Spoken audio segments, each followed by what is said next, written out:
Ayan na guys, so tinakpan ko siya guys, yan. Tinakpan ko talaga lahat. At tapos doon sa taas, naghanap talaga siya ng butas. Ayan na. Tinakpan ko kasi sobrang ingay. Marinig sa alaga ko yung boses niya. Tapos tumawag.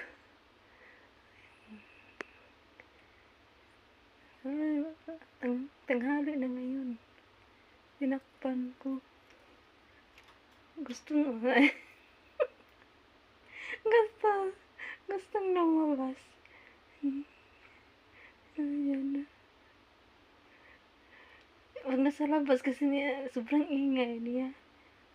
Kasi sa labas may mga, kita siyang mga ibon. Tapos yung ingay ng ibon. Kaya na siya. Silip.